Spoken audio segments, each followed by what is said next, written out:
So let's start with what exactly GRE verbal section is testing you on. So the way GRE was happening earlier, before 2011 or 12, if you see the pattern of GRE examination, the verbal section was mostly about memorizing the words because they were directly asking you synonyms and antonyms. And anybody who knows synonyms and antonyms of the words or who has recently memorized all those words, he could easily crack the examination, right? The change they have made recently is that now anybody who has just memorized the words, possibly he'll not be able to crack the examination just because somebody knows 3000 words or 3500 words, किसी को पता है vocabulary के अच्छे, it doesn't mean that he'll be able to crack the examination. Knowing and understanding the context, comprehension, that is far more important with this new pattern of the examination. And that is what most students are, they are missing on this. बहुत सारे students आखिरी तक vocabulary और words and more difficult words ये सब करने में time spend कर देते हैं. ट्रस्ट मी, जितने वर्ड्स हम लोग क्लास और सेशन में कर रहे हैं और जितने वर्ड्स मैं आप लोगों को सजेस्ट कर रहा हूँ, उसके अलावा आपको कोई वर्ड्स नहीं करने हैं. आपको जितने मटेरियल में वर्ड्स दिए हैं, they are about 1000 and 1100 words.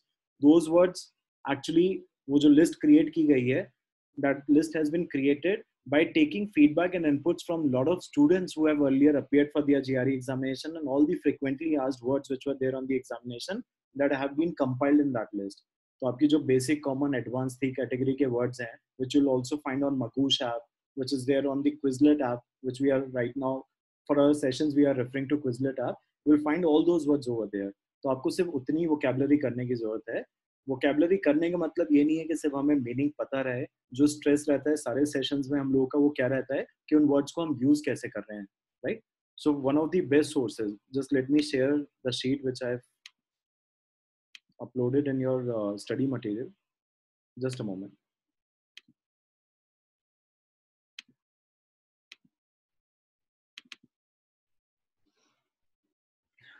So this is one of the concerns which I've already highlighted over here, that should I download so many vocabulary apps which are given on the Play Store, or should I buy this material, that material? Should I be doing 3000 words in order to have a good vocabulary, which actually doesn't matter. Those 1000, 1100 words, which are frequently used in newspaper articles, editorials, those are being tested in the examination.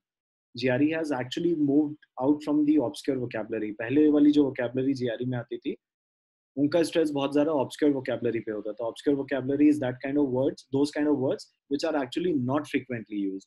ऐसे बहुत सारे words हैं जो नहीं सुने होते हैं या जो कहीं पॉपुलर मीडिया आर्टिकल्स कहीं पे भी यूज नहीं हो रहे हैं, तो उनसे जीआरई ने मूव कर दिया है. In fact lot of time students they face pretty simple words like untoward. So toward, we all have heard about. Untoward is something, an inappropriate action. Depending upon situation, your behavior is inappropriate, that is untoward. So those are pretty simple words. You just need to know how these words are used within the context. So the new pattern of GRE का भी stress पूरा किस चीज पे आ गया है कि आप words को use करना जानते हैं कि नहीं. Options में कई बार आपको दिखेगा कि words are pretty simple. So let's talk about what sections are there within your GRE examination. So it has basically 3 areas which they'll be testing you on. One is text completion, sentence equivalence, reading comprehension. So talking about text completion and sentence equivalence, they both are fill in the blanks questions. The only difference is within text completion question, you will see one blank questions. Like, see this question. This is just a one blank question in which you have been given 5 options, A, B, C, D, E, right? 2 blank questions could be there, like this one, जो B वाला आप question देख रहे हैं. So इसमें 2 blank है, and for every blank the choices are different. So ये वाले questions ज़्यादा tricky हो जाते हैं for the reason there is no partial marking in this. So if you got your first blank right and second blank is wrong, it is all wrong. It is as good as the complete question being wrong. So in these kind of questions, you have to ensure that your both of the blanks are right. And for दोनों blank के लिए आपको choices अलग से दी हुई हैं. Same goes for the 3 blank questions. Within 3 blank questions also, you'll see that 3 blanks are given, and for every blank, their set of choices are given. First blank के लिए ये options हैं, second blank के लिए, third blank के लिए ये options हैं. Same goes for this also. If आपके 2 blanks सही हैं और एक गलत है, तो it is completely wrong. तो यहाँ पे चीज़ें टफ हो जाती हैं, डिफिकल्ट हो जाती हैं. अगर आपका एक ब्लैंक भी गलत जा रहा है, तो ओवरऑल क्वेश्चन आपका रॉन्ग हो जाएगा. अब कई बार देखो, आप इसमें भी देखो कि वर्ड्स बहुत डिफिकल्ट नहीं है. Most of the words you are already aware about. Expert, special, general, philosophers, genuine, specious, accurate. So these words are not that difficult, right? But when you try to read the context, maybe you'll find it tricky to use right words, right? तो हाँ, ये कुछ words हो सकते हैं जो नहीं पता हो, क्लियर वर्ड्स कई लोगों को नहीं पता हो सकते हैं. तो इतनी वोकेबलरी हम लोग कवर करते जा रहे हैं कि आपके इस तरह के वर्ड्स आपके कंप्लीट हो जाएं. Judicious, obscure, obscurist, canonical. तो ये सारे वर्ड्स हम लोग अपनी वोकेबलरी में कवर करेंगे जो आपको डिफिकल्ट लग रहे हैं, पर इससे ज़्यादा आपकी टफ वोकेबलरी नहीं जाने वाली है. If you have done those 1000-1100 words, you don't have to go beyond it. आपको उससे ज़्यादा कुछ नहीं करना है. उसके बाद सारा ध्यान आपका एक ही चीज़ पे होना चाहिए, practising mode, right? Because these questions, when you're taking all the time, obviously your probability would be high to get those questions correct. What we have to ensure is exam का जो हमें टाइम रहता है उतने में हम लोग ये क्वेश्चंस को कर पाएं. So within exam, how many of you are aware कितने क्वेश्चंस आते हैं और क्या टाइम अलॉटेड रहता है सेक्शंस के लिए?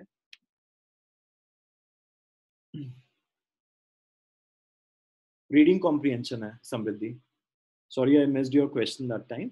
So the third section is reading comprehension. I'll be coming to that. I'm covering text completion and sentence equivalence. Then I'll come to RC also. Text completion और sentence equivalence क्योंकि दोनों थोड़े vocabulary dependent sections हैं, इसलिए मैं पहले उनको cover कर रहा था. So how many questions do come are there within the GRE examination, and how many sections are there within the examination? Are you guys already aware about it? Ayushi, Samriddhi, Diya, Himali says 40 questions are there. ठीक है Diya, Himali. 2 sections, 20 question each, right? So basically एक pattern चलता है GRE में जिसमें किसी का test can start from either quant or maybe from the verbal section, right? कहीं से भी चालू हो सकता है. किसी के लिए फर्स्ट सेक्शन क्वांटिटेटिव हो सकता है या फर्स्ट सेक्शन वर्बल सेक्शन होता है. ये रैंडमली डिसाइडेड पैटर्न होता है. For the person who has started with quant section, this is the pattern he will follow.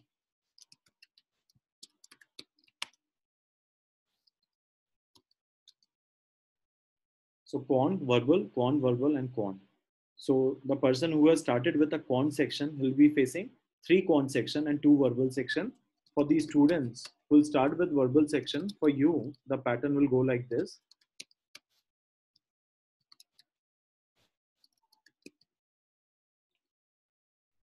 ठीक है? तो जिसका quant section से टेस्ट चालू हुआ है, they'll be appearing for 3 quant section and 2 verbal section. And the students who have started with verbal section or their examination, they'll face 3 verbal section and 2 quant section.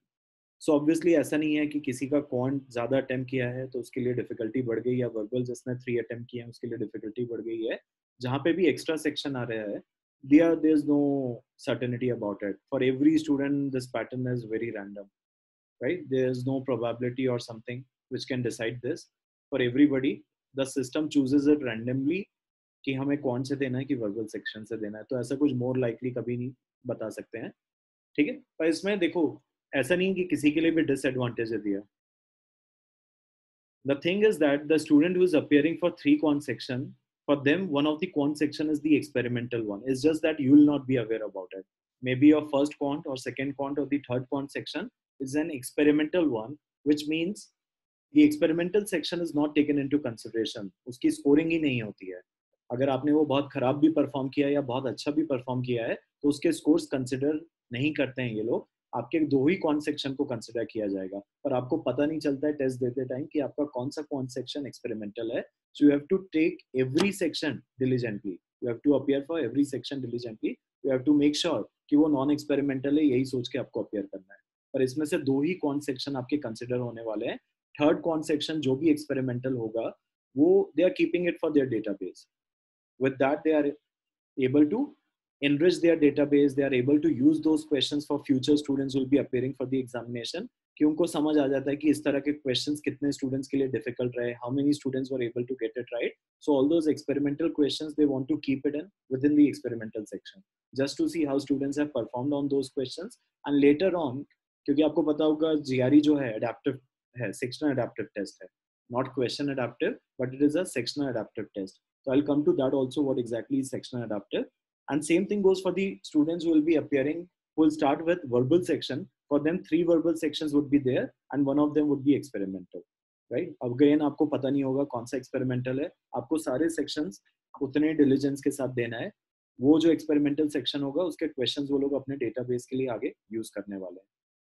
Samriddhi is asking what are the number of questions per section. So for every section there will be 20 questions, whether it is quant, verbal or any of these experimental section also you will face 20 questions each. Difference बस ये रहता है कि for every quant section आपको 35 minutes allotted होते हैं for 20 questions, and for verbal the same time is 30 minutes. तो verbal के लिए आपको 5 minutes कम मिलते हैं for those 20 questions. सब में 20-20 each आ रहे हैं.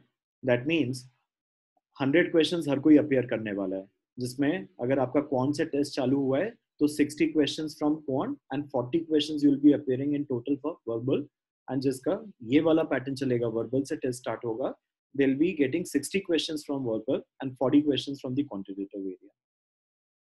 ठीक है, तो कौन 35 minutes for 20 questions, verbal 30 minutes for 20 questions.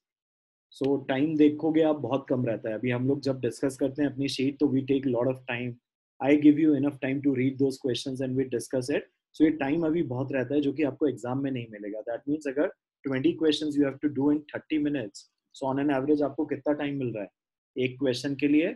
आपको 1 मिनट से थोड़ा सा ज्यादा टाइम मिल रहा है, right? In which reading comprehension questions are also there, in which you'll have to read a lot. एक पैसेज रहता है, पैसेज की रीडिंग भी काफी टाइम कंज्यूम करती है, क्वेश्चन आंसर्स भी करना रहता है, इसलिए आपको अपना टाइम बड़ा स्ट्रेटेजिकली डिस्ट्रीब्यूट करना रहता है। Obviously not every question is going to take more than 1 minute, especially sentence equivalence question. What I have realized is if you are good at sentence equivalence, you have practiced a lot, you can do all of those questions in just 40-45 seconds. You can save your time from those questions which you can invest in your reading comprehension questions, जहाँ पे बड़े passages आते हैं, जहाँ पे reading ज़्यादा करनी है, तो obviously you require a lot of time for that. Ayushi is asking, sir एक सेक्शन ऐसा होता है जिसके मार्क्स ऐड नहीं होते, ये एक्सपेरिमेंटल सेक्शन ही आयुषी, जो मैं बता रहा था ना कि जिसको भी एक एक्स्ट्रा सेक्शन आ रहा है, may be quantitative may be verbal, उसका एक सेक्शन जो है वो एक्सपेरिमेंटल है, वो स्कोरिंग में कहीं पे भी कंसिडर नहीं होने वाला है। So talking about what exactly is section adaptive examination. So GRE in earlier pattern, it used to be question adaptive, which means your previous question difficulty level, आपने उसको कैसा अटेम्प्ट किया। अगर प्रीवियस क्वेश्चन आपका अच्छा गया है तो आपका जो नेक्स्ट क्वेश्चन है वो उससे ज्यादा डिफिकल्ट लेवल का होगा। अगर आपने सही किया पहले वाला क्वेश्चन, आपने सेकंड क्वेश्चन भी सही किया है तो आपका थर्ड क्वेश्चन और डिफिकल्ट हो जाएगा। ठीक है, आपने थर्ड गलत किया है तो फोर्थ क्वेश्चन रिलेटिवली इजी आने वाला है। तो this is how question adaptive examination was being conducted earlier. The new pattern of GRE is section adaptive, which means if you again go to this thing जहाँ मैंने आपके बताए थे कि कैसे आपके sections आते हैं, quant verbal. So within that if you can see, अगर आपका फर्स्ट क्वांट सेक्शन आपने बहुत अच्छा किया कि 20 क्वेश्चंस में से you have done 18 questions correct, which is a good performance, your second quant section is going to be difficult. उसका जो लेवल है वो बढ़ जाएगा। आपने first quant section if you have performed abysmal in that, आपका परफॉर्मेंस अच्छा नहीं रहा, सेकंड क्वांट सेक्शन का लेवल इजी हो जाएगा उससे। तो इसका मतलब ये नहीं है कि जिसने खराब किया है उसको बेनिफिट मिलने वाला है, और जिसने अच्छा किया है they are going to penalize that person by putting up harder questions. इसका मतलब एक ये भी होता है कि जो जिसने कौन सेक्शन फर्स्ट का अच्छा परफॉर्म किया है और सेकंड डिफिकल्ट आ रहा है, तो डिफिकल्ट तो है, पर अगर आपने बहुत ज्यादा बिगाड़ा तो ऐसा नहीं कि आपका स्कोर सब्सटेंशियली रिड्यूस हो जाएगा, because you have perform good on your first quant, second का लेवल तो हाई है, लेकिन सेकंड आपने जब बहुत ज्यादा ही बिगाड़ा तब आपके स्कोर्स खराब होंगे। सेम थिंग, जिसने फर्स्ट क्वांट खराब किया था और सेकंड क्वांट सेक्शन इजी आया है, for those students will have to work really hard on their second quant section and have to get a lot of questions correct in order to match the score of somebody who got his first quant section correct. जिसका first quant अच्छा गया था उससे score match करना है, तो जिसने खराब किया था उसको सेकंड क्वांट में बहुत अच्छा परफॉर्म करना पड़ेगा। दैट मीन्स उसको वहां शायद 18 क्वेश्चन सही करने पड़ेंगे उतना स्कोर मैच करने के लिए। ठीक है, तो टेस्ट ऐसा अनफेयर नहीं है towards students, it's an adaptive test. तो वो आपकी एबिलिटीज को अडेप्ट कर रहा है कि उसने समझ लिया है कि फर्स्ट क्वांट सेक्शन में if you have done 18 questions correct out of 20, that means your quantitative aptitude is really good, you can face similar or more difficult questions, so they will be putting up those questions in the quantitative 2 section, and again आप बहुत ही बुरा perform करोगे तब आपके score ज्यादा reduce होंगे।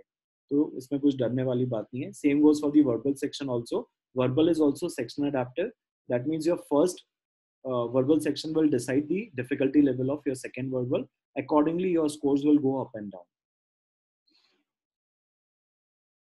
Leftover time carry नहीं होता है समृद्धि, unfortunately. For any section, if you have saved time, Samriddhi has a brilliant speed in solving questions. I have seen her performing in the test. In all the verbal tests she has performed, she usually takes half the time, which I have seen. But unfortunately, you will not be able to utilize that time in your next section, Samriddhi. But it's good. अगर आप कम time में perform करते हो तो ऐसा बोला भी जाता है समृद्धि कि students who have got number of questions same he correct हुए हैं. Somebody has got 16 out of 20. You have also got 16 questions correct out of 20. But you took lesser time than that student. Then your scoring can go up. I'm not sure how true that is. But some students have actually experimented this on ETS के जो free test available हैं उनकी website पे. वहाँ लोगों ने कई बार ये experiment करके देखा है कि 16 या 18 questions correct किए हैं lesser time में and their scores were different. So maybe your leftover time will not be utilized in the next section, but obviously because of your speed, your scoring may go up. Right, Samriddhi? Divyam is asking each question. नहीं Divyam, बिल्कुल भी नहीं ऐसा होता है. Each question का equal marking बिल्कुल भी नहीं है. इसमें distributed marking होती ही नहीं है GRE के अंदर. तो ऐसा हम बोल नहीं सकते हैं कि 20 questions somebody is appearing for, तो उसमें हर question को 5 marks allotted हैं, तो 100 मार्क्स हो जाएंगे. ये उस तरीके से काम नहीं करता है. ठीक है, ये कभी इन्होंने अपनी एल्गोरिथम डिस्क्लोज भी नहीं करी है और स्कोरिंग कभी दिव्यम बताई नहीं है, तो मतलब नहीं है इन सब स्पेकुलेशंस में जाने का. उससे बेटर ये है कि हम हर क्वेश्चन को डिलीजेंटली अटेम्प्ट करने की कोशिश करें. Ayushi saying is there negative marking. Ayushi negative नहीं है, वही है कि सेक्शन अडेप्टिव एग्जामिनेशन है, तो आपने बहुत सारे क्वेश्चंस अगर गलत किए तो आपका नेक्स्ट वाला जो सेक्शन है वो इजियर लेवल पे आ जाएगा और उस हिसाब से आपकी स्कोरिंग भी थोड़ी नीचे हो जाएगी. So there is no negative marking in this examination, right.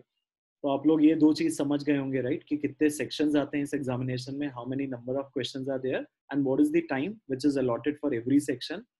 One more thing which I wanted you guys to know about is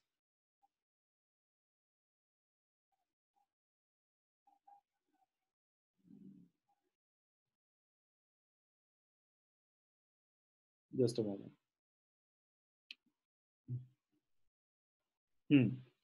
So basically quant और वर्बल दोनों की स्कोरिंग इस रेंज में चलती है.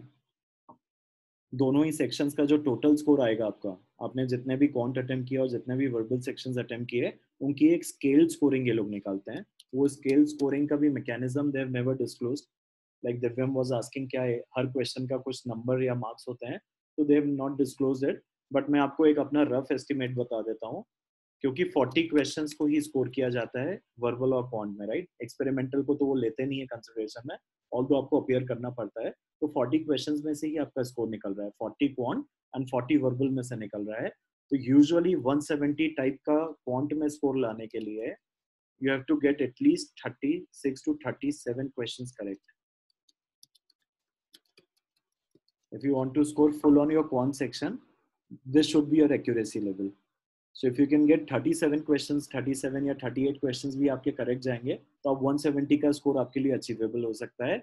Same thing if I talk about verbal section, तो verbal की scoring थोड़ी सी lenient है, जिसमें कि अगर आपके 34 questions भी सही हैं, 34 to 35 questions, this is all based on our analysis, right? ये ऐसा नहीं है कि ETS ने या GRE ने कभी इस चीज को डिस्क्लोज किया है. ETS is the body that conducts GRE examination. उन्होंने कभी डिस्क्लोज नहीं किया है. This is based on the practice test, feedback of the students, कि उनके कितने क्वेश्चंस गलत सही गए हैं, उस पे हमने उनके स्कोरिंग्स को मेजर किया है. तो 34-35 क्वेश्चंस वर्बल पे सही आ जाएं अगर आपके, तो you can easily achieve a 170 score. ठीक है, एक अच्छा score in order to get into good universities is usually a 320 plus score. 320 plus अगर आपका जा रहा है, you have to identify your strong areas. For some people verbal section could be their strong area. Mostly जो engineering के students हैं उनके लिए quantitative section is their strength area.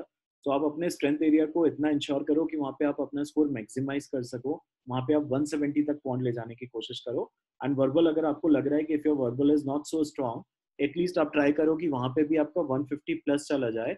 In that again you will have a balance score. If you have a 170 on quant and 150 plus on your verbal section, still you will be 320 plus on your GRE. Same thing goes true for the students who are very good in their verbal ability. You try to score maximum on your verbal section, keep that as your strength area, and try to work hard on your quantitative score. And that's how you will be apportioning your time for your preparation. आपको ये जो preparation का time allot करना है कि मैं कितना time कौन को दूं, कितना वर्बल को दूं, यही आपको स्ट्रैटेजी लेके चलनी है. Based on your mock test performance you will get to know which section is actually weak, किस पे ज्यादा ध्यान देना है, किस पे एफर्ट्स लगाने हैं. दैट्स व्हाई हम लोग एक चीज बहुत रिकमेंड करते हैं सारे स्टूडेंट्स को. आप लोग अपनी फर्स्ट वीक ऑफ प्रिपरेशन में try to take one assessment test, even without any preparation. Appear for your GRE examination once, just to see it for yourself, what this test is about, what kind of questions are coming in the examination, what is my raw aptitude, how much efforts I would be putting in text completion, sentence equivalence, reading comprehension. इन तीनों में भी मेरा strength area क्या है, quantitative में कौन से topics बहुत ज़्यादा weak लग रहे हैं, and accordingly you can channelize your efforts in that direction. So take one assessment test. I'll give you the link कि कहाँ से देना है. एक gremanhattan.com करके वेबसाइट है, आप वहाँ पे जाके रजिस्टर होके उनका एक टेस्ट फ्री ऑफ कॉस्ट दे सकते हो. एंड वो टेस्ट काफ़ी अच्छा एनालिसिस भी बताता है कि आपके कौन से क्वेश्चंस या टॉपिक्स या कॉन्सेप्ट्स वीक हैं, तो आप अकॉर्डिंगली देख के अपने एफर्ट्स को चैनलाइज भी कर सकते हैं. So try to take at least one test from this source. And this is not to check कि आपका क्या preparation हो गया है. This is just you are checking your raw aptitude, and you'll also get familiar with the testing structure. Harshala is asking, once answer is marked, we can revisit the question. Yes, Harshala, that is there. In fact, DRE में अगर आपको किसी question को mark करके रखना है for later review, you can even do that. So until आपके पास जब तक time रहेगा, 30 minutes आपके over नहीं हुए हैं या 35 minutes according to the section, तब तक आप विजिट कर सकते हो अपने पुराने क्वेश्चन को. ठीक है, आपका सेक्शन एक बार आपने ओवर करके सबमिट कर दिया, उसके बाद आप कुछ रिविजिट नहीं कर सकते. Within section it's possible to go back and forth, right. So these are the kind of questions. ये टेक्स्ट कंप्लीशन का एग्जांपल क्वेश्चंस हैं. तो 1 ब्लैंक क्वेश्चंस भी आ सकते हैं, 2 ब्लैंक्स भी आ सकते हैं, 3 ब्लैंक्स क्वेश्चंस भी आ सकते हैं.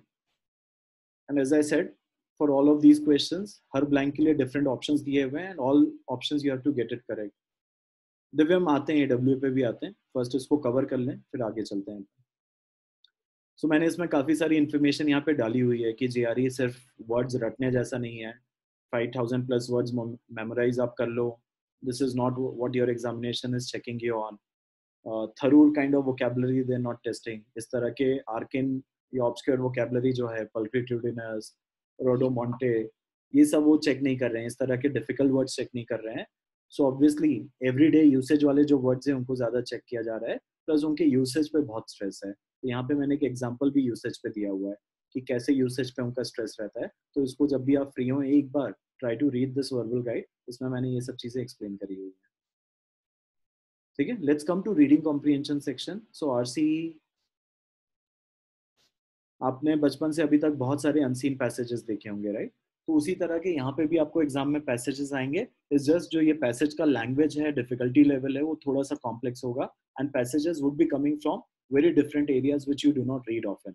सो GRE के जो टेस्ट मेकर्स हैं, उन्होंने स्ट्रेटेजिकली क्या किया है, उन्हें पता है कि कुछ इंजीनियर्स एग्जाम दे रहे हैं, कुछ बायोलॉजी स्टूडेंट्स अपीयर कर रहे हैं, कुछ हिस्ट्री और आर्ट्स मेजर के स्टूडेंट्स अपीयर कर रहे हैं, some psychology students are appearing for the examination.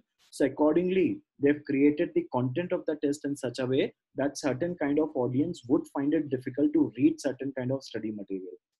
Science वाले जो students हैं, उनके लिए jargon based passages easy होंगे, पर at the same time maybe arts and literature is not their cup of tea to understand or to comprehend.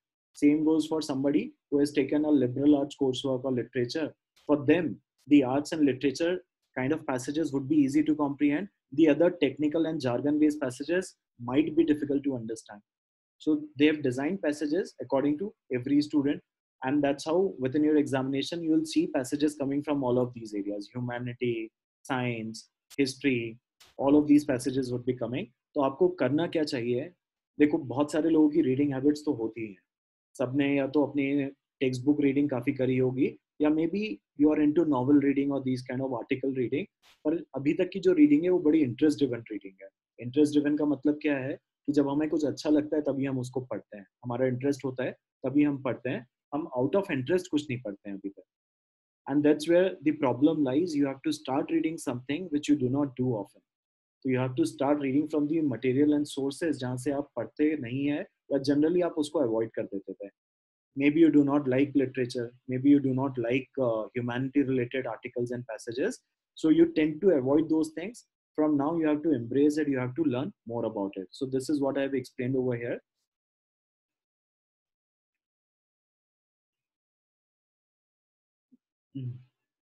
So from history of the black revolution to jazz music to paleoanthropologists to black hole time paradox, the topics are vivid and can range from humanity to history to science. For most of us these topics could be boring to read, and that's how GRE test makers are tricking you. तो अपने को कोशिश वही करनी है कि हम अभी से एक अपनी डाइवर्स रीडिंग हैबिट्स डेवलप करें, और उसके लिए मैंने आपको बहुत सारे सोर्सेज भी बताए हुए हैं विद इन स्टडी मटेरियल. एक तो मैं अभी यहाँ पे लिंक भी दे रहा हूँ आपको, alldaily.com. So when ever you get chance alldaily.com पे 2 से 3 आर्टिकल पढ़ने की कोशिश आप लोग किया करिए, and choose articles will which you'll generally avoid, या जो आपको इंटरेस्टिंग नहीं लगते हैं, जो बोरिंग लगते हैं, उन आर्टिकल्स को रीड करना आप ज़्यादा चालू करना. And that's how you can help yourself within study material also. Just a moment.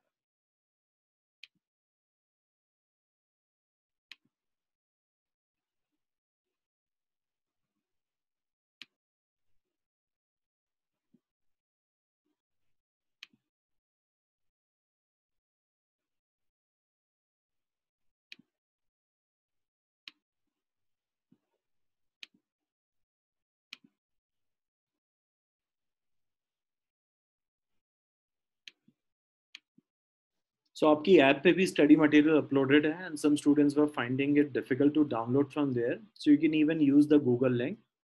Study material पे भी वैसे आप जाके कर सकते थे, सारा डाउनलोड कर सकते हैं from your app also. But अगर वहाँ से पॉसिबल नहीं हो पा रहा है और you are facing any difficulty, you can let us know. I will share the link with you guys. Just a moment.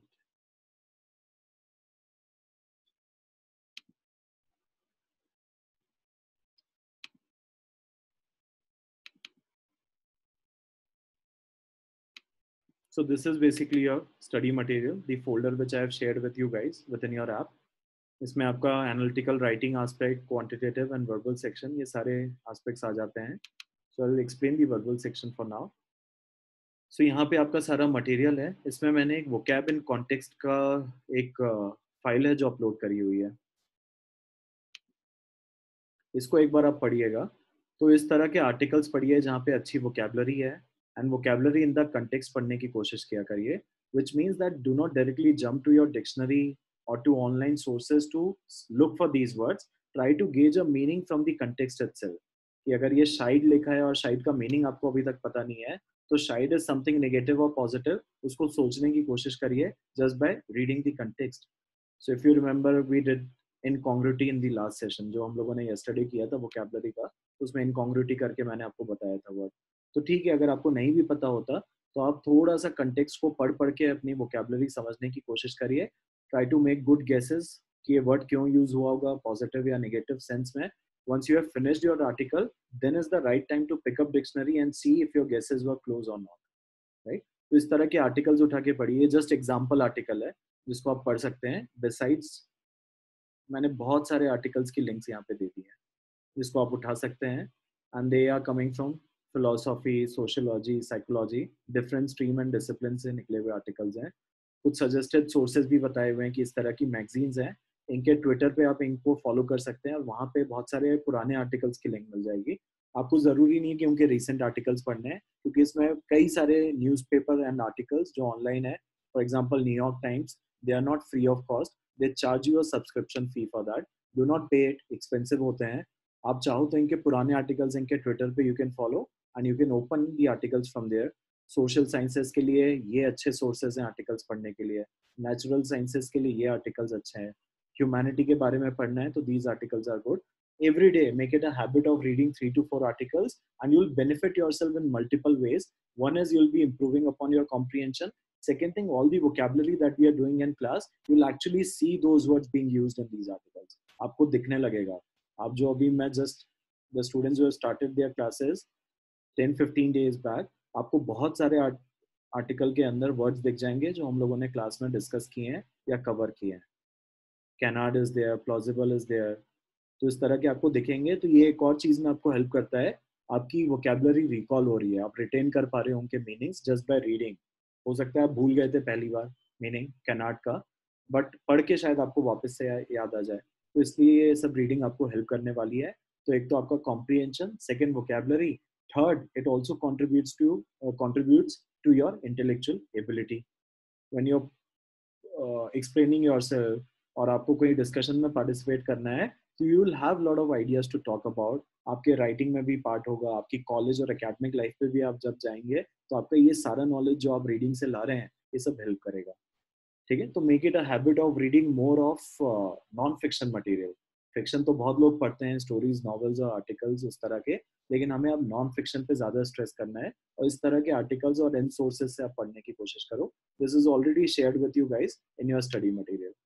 ठीक है, दिव्यम इज आस्किंग, नहीं दिव्यम, ये argument and assumptions are part of RC और डिफरेंट टाइप, उसको हम लोग basically कुछ study material उसको शॉर्ट एसेज बोलते हैं दिव्यम, कुछ स्टडी उसको लॉजिक बेस्ड आरसीज बोलते हैं, लॉजिक बेस्ड रीडिंग कॉम्प्रिहेंशन। तो ये भी मैंने अपलोड वैसे किए हुए हैं, मैं आपको बता दूंगा कहाँ पर है, तो आप उसकी भी प्रैक्टिस कर सकते हो।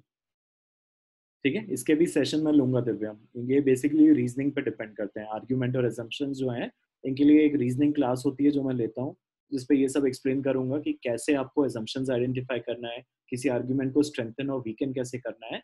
ये यूजुअली 3 to 4 लाइन्स के क्वेश्चंस आते हैं, इनका जो पैसेजेस होते हैं वो 3 to 4 लाइन्स के होते हैं। तो दोज आर शॉर्ट एसेज या शॉर्ट पैसेजेस या लॉजिक बेस्ड आरसीज उन्हें कहा जाता है। तो इनका भी सेशन होगा दिव्यम अलग से। तो ये आपका स्टडी मटेरियल है जो आप लोग को एग्जॉस्ट करना है। वोकेबलरी की ये लिस्ट है जो आप लोगों को कवर करनी है, बेसिक, एडवांस एंड कॉमन, जिसमें से common and advance I will be taking with in the sessions. मैं आप लोगों का अभी जो क्लासेस ले रहा हूँ उसमें ये दोनों मैं कवर करवा दूंगा। Basic you guys try to cover it on your own, right. vocabulary.com is the best source जो मैंने अभी तक देखा है to learn vocabulary in the context. मुझे अभी इससे बेटर सोर्स कोई नहीं मिला है to understand words and vocabulary, how they are used within the context. तो आपको जितने भी नए वर्ड्स चेक करने हैं या उनका यूसेज देखना है, आप इस पे जाओ। इन्होंने बहुत अच्छे तरीके से एक्सप्लेनेशन दिया हुआ है, explanation is pretty interesting first of all. Second thing, they have also taken excerpts from leading newspapers like New York Times, Wall Street Journal।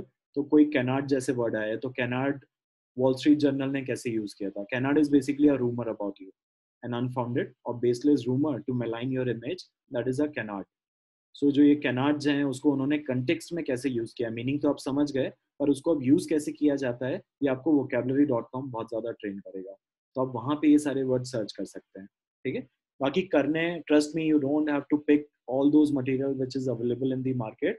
We have already compiled best of the things for you with tried and tested method। हमने सब देख लिया है कि कौन सा material best है, कौन सा अप्रोच बेस्ट है, कितनी वोकेबलरी सफिशिएंट है। तो आपको सिर्फ इतना ही मटेरियल एग्जॉस्ट करना है। डू नॉट चेज और every material that is there in the market, that somebody recommended, ये बुक भी अच्छी है ये भी कर लो, बैरेंस की ये वोकेबलरी अच्छी है तो उसको हम उठा के कर लेते हैं। You don't have to do all of those words. सिर्फ इतना अगर आपने कवर किया है, trust me, after this you just have to practice all the things. आपकी प्रैक्टिस पे ही सारी चीजें आ जाएंगी कि आप कितना डेली प्रैक्टिस पे कर रहे हैं चीजें। Text completion, sentence equivalence, once आपकी वोकेबलरी सफिशिएंट हो गई, आपने 1100 वर्ड्स के मेजॉरिटी वर्ड्स कर लिए हैं, you have attended a text completion and sentence equivalence classes, then is the time to start your practice from this place. Verbal के अंदर टेक्स्ट कंप्लीशन सेंटेंस इक्विलेंस करके फोल्डर मिलेगा, इसके अंदर you have to start with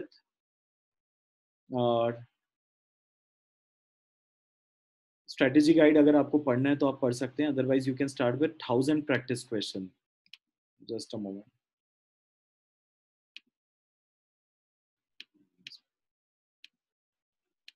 right, so you can first start with 1000 practice questions। These are very reflective of actual GRE questions। यहाँ से आपको practice चालू करनी है। आपने यहाँ से टेक्स्ट कंप्लीशन, सेंटेंस इक्विलेंस अपना एग्जॉस्ट किया, उसके बाद आपको final practice questions of text completion and equivalents पे आना है। तो ये दो मटेरियल आपको एग्जॉस्ट करने हैं। ठीक है, जितने लोग मोस्ट ऑफ दी वर्ड से फेमिलियर हो चुके हैं आप अभी से चालू कर सकते हैं। इफ यू थिंक 70-80% वर्ड्स आपको फेमिलियर होते हैं जो ऑप्शंस में आते हैं, you can start your practice from here, right. Talking about the other aspect, reading comprehension practice, so RC में ये देखो शॉर्ट पैसेज और लॉजिक बेस्ड क्वेश्चंस का मैंने दिव्यम पोस्ट किया हुआ है। यहाँ से वो वाले रीजनिंग वाले पैसेजेस आप यहाँ से कर सकते हैं, but do attend my session before attempting these question, because there is a reasoning and logic behind these question. तो एक बार अगर आपको वो लॉजिकल लूप होल्स और पॉलिसीज ऑफ रीजनिंग पता है तो it will be easy for you to attempt these question. नहीं तो अभी बहुत ज्यादा गट फीलिंग और गेस वर्क पे आपके आंसर्स आएंगे। आरसी के लिए आपको कहाँ से तैयारी चालू करनी है? You have to exhaust RC book 1। It shouldn't take more than 15 days to complete this book. Then RC book 2 you have to exhaust. Then you have to come to most difficult RCs, right? Sorry, RC 200 finisher पे आ जाना है, और उसके बाद भी अगर आपको time बच रहा है और RCs करने हैं तो you can come to most difficult one, right? RC book 1, 2, then RC 200, and then most difficult RCs you have to complete. Again, a strategy guide has been given. You want, you can refer to that, or you can wait for me to take a session on strategy for reading comprehension and कैसे उन questions को attempt करना है, कैसे अपना comprehension increase करना है, elimination strategies आपकी क्या होनी चाहिए, इन सब पे एक बार सेशन हो जाए उसके बाद आप आरसी पे अपना अटेम्प्ट कर सकते हैं। Talking about analytical writing section, ये वो सेक्शन होता है जो आपके एग्जाम में आता है, लेकिन इसकी स्कोरिंग 340 में ये इंक्लूडेड नहीं होता है। जो आपका एग्जाम मैंने बताया ना कि 130 to 170 के 2 सेक्शंस हैं, दैट मीन्स जो आपका एग्जाम है क्वांट और वर्बल को मैं मिला लूँ तो 260 से 340 आपकी स्कोरिंग रेंज होती है। So 260 is the least that will score on the examination and 340 is the maximum score. AWS scores इस दोनों में काउंट नहीं होते हैं।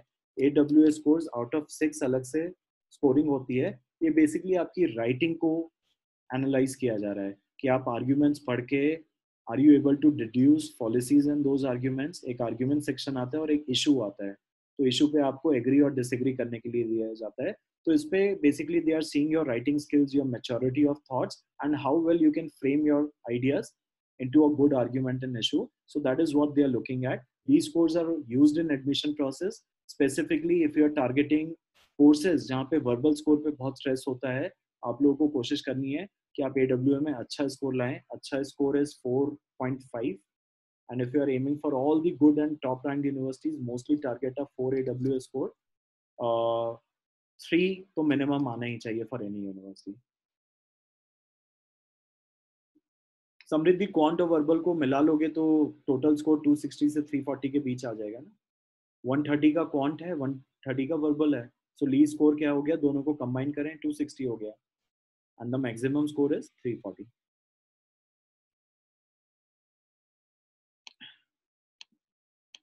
सो हिमाली इज आस्किंग मी कि AWA का GRE स्कोर पे कोई इफेक्ट होता है? बिल्कुल नहीं होता है हिमाली। In fact every year, last year I had a student who had a phenomenal score on his quant and verbal section. He had a 328 on GRE, but his AWA was 3. ठीक है, तो ऑब्वियसली उसका क्वांट वर्बल पे कोई impact नहीं है, लेकिन overall admission process में उसके लिए थोड़ा सा डिसएडवांटेज रहा। The reason being, with 328 GRE score, he was aiming for all the top universities where they were looking for at least 4 on AWA. उनको चाहिए कि उनके स्टूडेंट्स का या एप्लीकेंट्स का राइटिंग एटलीस्ट 4 के लेवल पे होना चाहिए, तो ये एक थोड़ा सा डिसएडवांटेज प्ले करता है। तो आपके स्कोर के हिसाब से आपका AWA score should complement your overall GRE score.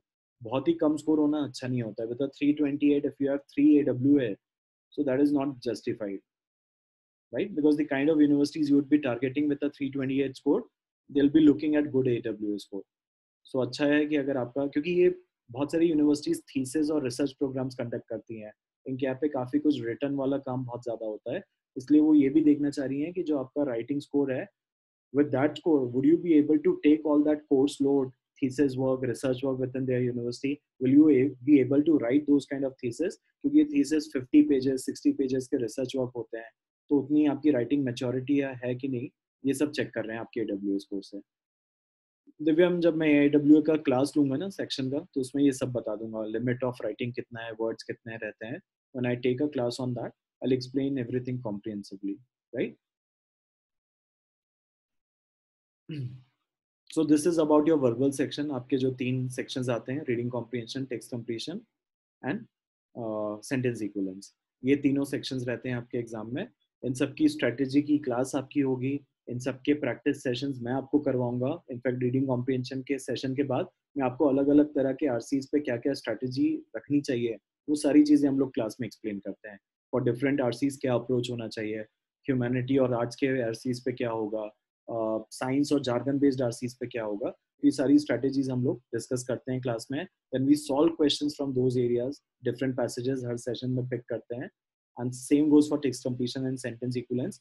जब इसका कॉन्सेप्ट पार्ट हम लोग ओवर कर देते हैं, then will take easy, medium and difficult questions on text completion. We solve easy, medium, difficult questions on sentence equivalence.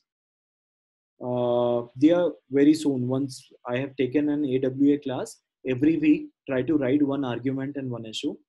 ठीक है, वो आप मुझे सेंड कर सकते हो एनालिसिस के लिए. कुछ फ्री सोर्सेज भी हैं AWA के जो मैंने यहाँ पे मेंशन किए हैं, जहाँ पे एक ऑटोमेटेड सिस्टम रहता है जो आपके ऐसे को ग्रेड कर देता है. You can take help of that system also, या आप मुझे भी भेज सकते हैं और मैं भी आपके एसेस को ग्रेड करके बता सकता हूँ कि उनका लेवल कहाँ पे जा रहा है या स्कोर्स कहाँ तक पहुँच पा रहे हैं. ठीक है. So anything which you guys would like to know apart from this, जितनी बातें मैंने बताई हैं.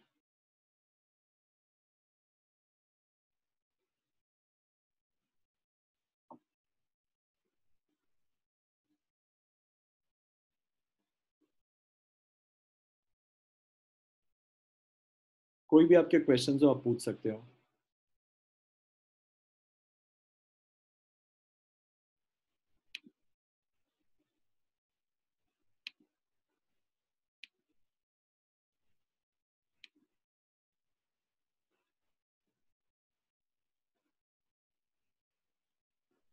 Yes, Samriddhi, easily everything would be covered by then.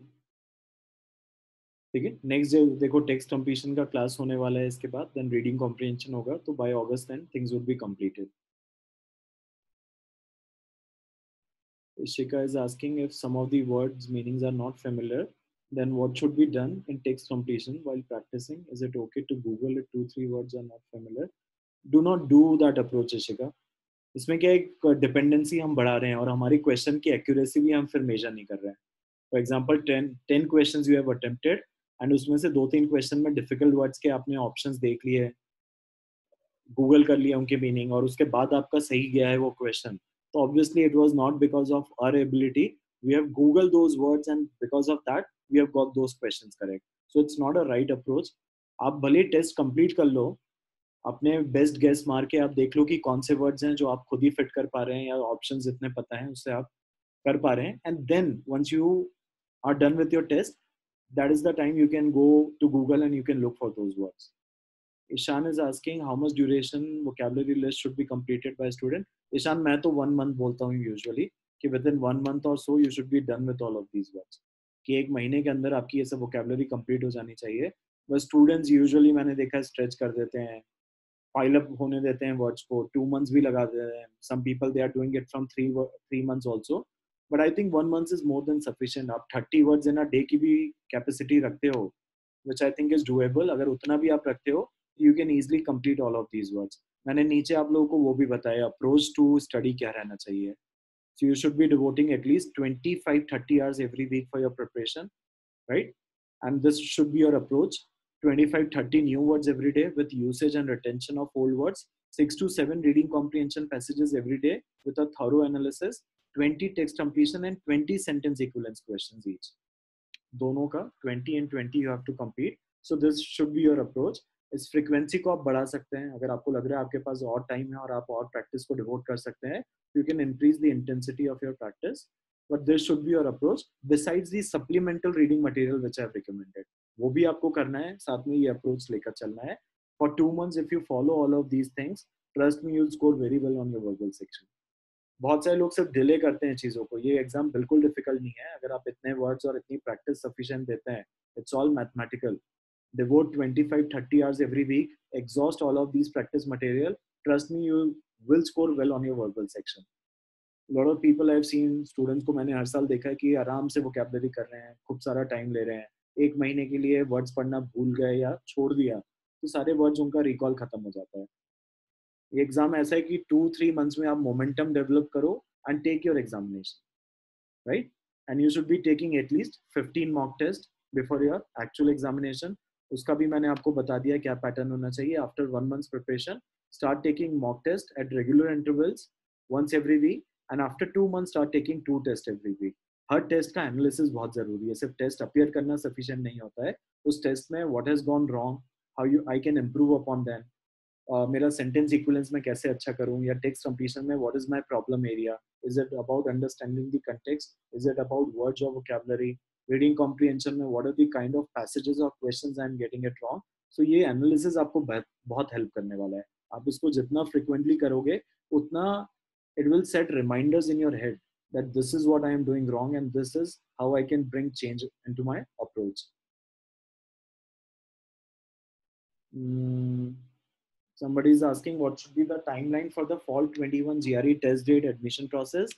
Timeline आपको follow करना है by see October is the month जब हम application पे काम करना चालू कर देते हैं. And that is when most of the universities they start with their application process.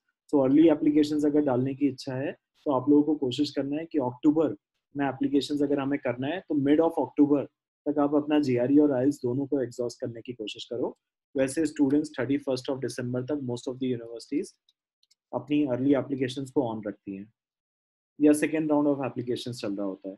But उतना ना स्ट्रेच करें क्योंकि 2-3 months of preparation is required. So utilize entire July, August and September for your preparation. Middle of October तक भी आप ले लीजिए.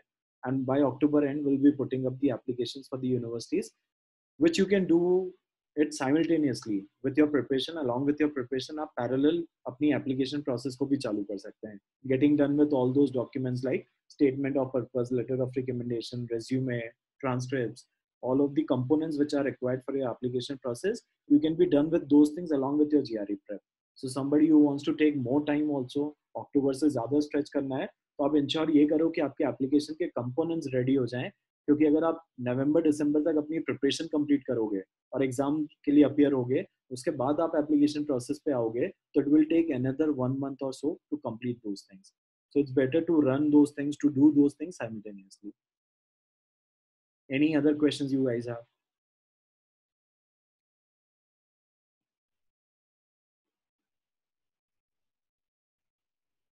So this is how you will be exhausting the entire material. Sessions के लिए हम लोग मिलते रहते ही हैं हर वीक में. 3 days a week we are conducting these sessions.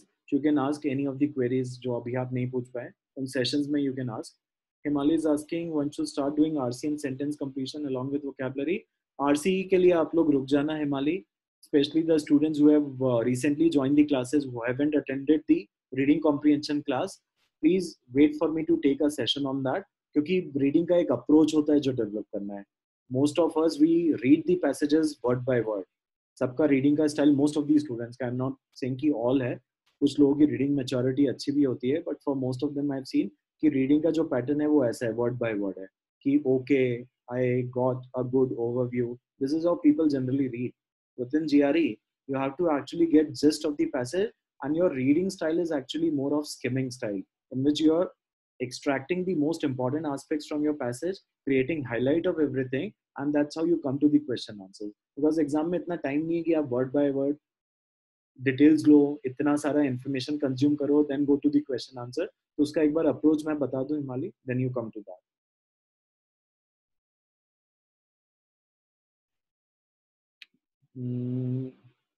समृद्धि, मैंने अनम्यूट का ऑप्शन कर दिया, एक बार आप देखो, आपको अनम्यूट पे आ जाना चाहिए. Sir, can you hear me? या Samriddhi, tell me. I didn't understand how the scoring is done because is GRE score always out of 340 or can it also be lower than that? So it's a range. देखो 260 से 340 की range है. That means somebody who has actually, just a moment, somebody who has got all the questions wrong, he'll also end up scoring 260 on this test. समृद्धि, क्योंकि 130 उन्होंने minimum scale अपना रखा हुआ है कि आपने अगर कुछ भी नहीं किया है टेस्ट में और सारे क्वेश्चंस भी गलत किए हैं, तो this is the score we can give you, which is 130. So consider that as 0. 130 is there 0 and 340 is there maximum score. तो हम स्केल में देखें तो 260 टू 340 हो गया. क्वांटिटेटिव में आपको 160 से 130 से 170 की स्कोरिंग है, एंड वर्बल में भी 130 से 170 की स्कोरिंग है. तो दोनों को कंबाइन करोगे Samriddhi, so it will be what, it will be 260 to 340. So it's the score is always, the maximum score is always 340. हाँ, और मिनिमम 260 है. Okay. राइट। जैसे एग्जाम्स में होता है ना कि 100 का पेपर है हमारा, 0 to 100 स्केलिंग होती है, तो यहाँ उनकी स्केलिंग कैसी है, 260 to 340 है, कि आपका स्कोर इसी रेंज के बीच में आने वाला है। Okay. Okay. Thank you, sir. Right.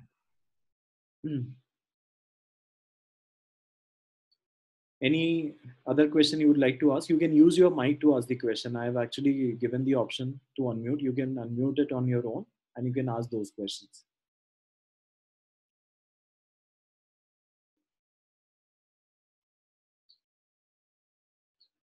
ठीक है, तो इसको 3 मंथ्स का प्लान बना के चलना, एंड ट्रस्ट मी 3 मंथ्स को अगर आप लेके चलते हो as a target, you will easily exhaust all the material, you will complete your preparation and timely you will be able to appear for the examination. And I've seen students who do it for 6 months and a year also. I don't think that kind of time is required for GRE examination. This is not your UPSC or any other kind of examination where there's a lot of syllabus to complete. There's no syllabus kind of thing, right? For somebody, even 500 words can suffice. For somebody, even 2000 words might not suffice. तो इसमें ऐसा कोई syllabus नहीं है जो आपको complete करना है. ये एक ability है जो develop हो रही है, and this ability will be developed by taking more tests and more practice questions. So 3 months का target रखो, and trust me, you'll be able to take your test and अच्छा score आप लोगों का आ जाएगा. ठीक है? So on that note, I would like to conclude this session. Anything you did not get chance to ask, you can always take it in my classes. आप classes में कभी भी session के बीच में पूछ सकते हो questions. Right? चलिए, thank you everyone for attending this session. I hope this was helpful.